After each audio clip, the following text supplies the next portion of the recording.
Thank you, Gwyneth, and welcome back to our line panelists. Now, let's talk through the legislation on the table here. As Gwyneth explained, House Bill 7 would stop counties and municipalities from preventing public access to reproductive or gender-affirming health care. It would not force anyone who was religiously or morally opposed to actively participate in any form of that care. That's important. Now, the bill would also overrule local abortion ordinances that have been created since the Roe v. Wade was overturned last year. Now, in places like Lee and Roosevelt counties, Hobbs, Clovis, and Eunice, opponents of this bill have said this would remove the rights of local governments to govern. Is this legislation the way we should address this on the state level? Serge Martinez, let me ask you. That's a very fundamental question, whether local municipalities should have the right to decide for themselves versus the state. Where do you come down on this? In this case, this is easy, right? It's a fundamental right here in New Mexico to, the right to privacy, the right to health care, that doesn't stop when you cross the city line or cross the county line, right? States have the authority to preempt, municipalities from doing laws in lots and lots and lots of areas. This one, which is so fundamental and so clearly a right in New Mexico, I think the legislation is superfluous, right? These laws are unenforceable, I think. But you know what? I applaud the legislature if it, passes this for saying, just to remove any doubt, right? New Mexicans have these rights no matter where they go in the state and no matter what the local folks are saying. Dee Dee, I'm curious where you think this should come down to. Is this overstepping the rights of local municipalities? I know you're strong on, local communities having their say on things, but what about it in this case? Well, I'm not sure that this really is a local issue, because there is one man that is going around the country encouraging these municipalities, often in border areas, to enact these ordinances simply to get a nationwide abortion ban and to create a court case that then maybe can work its way up to the Supreme Court. It's another example for me of how much discord between states, between parties, the Dobbs decision really created. And so now we're talking about local versus state and state versus state. That's the legacy of the Dobbs decision. That's right. And we're going to be living with it for some time. Yeah. Interesting. Senator Snyder, the bill, this is an interesting point here. The bill would allow the state attorney general or a DA the right to initiate a civil lawsuit in district court if they feel a government body has acted to deny or prevent the legal right to obtain reproductive health care services. And a fine could be charged up to $5,000. I'm curious how that hits you in your gut. Do we need the DA looking over people's shoulders on this?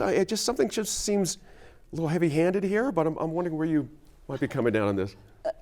I have several things, great concerns about this. One is the very initial thing. I'm very much a Jeffersonian, and I believe that in the rights of the local, politics is in the community. That's where you are. We're not the same in every part of our state. Our beliefs are different. So does the state, the state legally has the right to say, you can't do this, we're taking away your power to do it. Same thing they can do with school boards, et cetera. But what in doing a little research on this though, the thing I found so interesting is New Mexico is very much a blue state, Democratic, very progressive. Texas, our next door neighbor, is a red state. Very conservative, very much Republican controlled. And yet, the city of Austin, which by the way, abortions are illegal in the state of Texas, all kinds of little things, I'm not going into the details, but the city of Austin, municipal leaders, they're city councilors, I think they call them also, and what they're doing is they're adopting non-enforcement regulations or non-prosecution regulations, or because they can't tell an entity that you have to break the law, the state law. But what you can do is you can say, okay, we're determining that when you go out for an emergency or to enforcement, looking for and following up on the story or the actions or the whatever, that concerns about abortion are down at the very bottom. So that you're not going to be then go on to be prosecuted for it, and that they're telling their DAs, county attorneys, et cetera, is this will be your priority way down on the bottom, so that they can continue to have the safe abortion services in Austin. Yeah. It's just a reversal of what's in New Mexico. That's right. Yes, it is. It is, because they're so fundamentally different. The idea of these places in New Mexico are saying there's a fundamental right that the New Mexico State Constitution gives you, and we're saying you don't have it in our town, right? Versus in Austin, Texas, you don't have a fundamental right to have your neighbor get in trouble for having an abortion, right? Which is really what is being taken away by the Austin saying we're not going to enforce this. It's still a state law.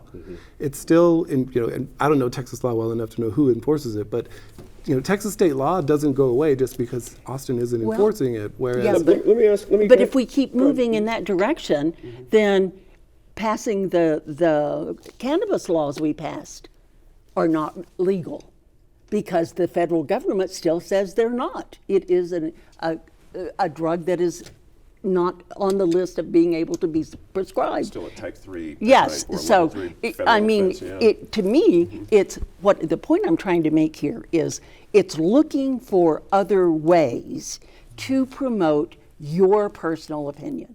And it doesn't matter whether you're a red state and the blueies are trying to change this through their legal process, or whether you are a blue state and the red counties are trying to do it. Let me ask Senator Feldman, interesting, a lot of activity down south about this, local anti-abortion ordinances. We're seeing stand behind the 1873 Comstock Act.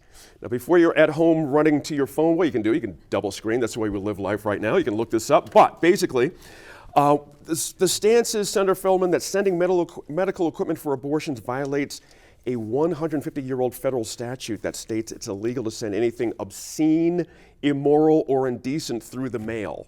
And that includes birth control pills. There you go. And that includes the day after pills. Yeah. And this is why I think they are relying on this obscure federal law to try to force a lawsuit, to try to get a nationwide prohibition in all states, which many women rely on stuff coming through the mail. Right. And if they can interfere with interstate commerce in that way, then they can ban abortion nationwide. And that's what they would like to do. Interesting. That just goes to my point, though, Please. that whichever side you're on, whichever stand you're taking, you're going to search and look for every possible method or a way to get your opinion and your beliefs in place.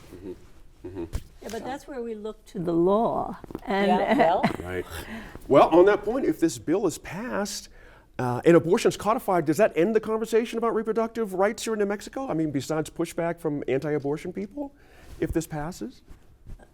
There's a lot of layers here. I agree with Diane on Right. that. It will not end it. It will not end it Just for sure. one more door closed. Now, just if one it was more. in the Constitution, it might be a different story. It might be a Yes. different story. Yes. Interesting. Serge, your thought on that? I'm interested to. Oh no, I mean, Yeah. Texas is still going to be our neighbor, and these things down south are a lot of ways. Texas trying to make sure that its law creeps over the border into New Mexico. Also, another city is Tucson, so it's both sides That's of right. it. That's And, right. Yeah, it's these. No, there's no end to the creativity and tenacity of people who are trying Well, to let push me go this back to issue. something Senator Feldman mentioned about who was behind this and all the activity. What happens if House Bill 7 were to pass? Could this eventually escalate beyond to the state Supreme Court? As you mentioned earlier, is that the goal here? Is they get a Supreme Court case? Well, I think the Attorney General is already involved Yes. with it. He is. And about that, absolutely. he is trying to prevent these local ordinances as a violation of state law. Okay. So that will continue. I'm not sure that House Bill 7 will be challenged in court. I think it would probably be something else that would be challenged. That's right. Let me mention, I'm glad you mentioned Raul Torres, New Mexico Attorney General, Senator Snyder. He asked the state Supreme Court to consider the matter. Yes. He sees where the end game is going. And it's interesting here.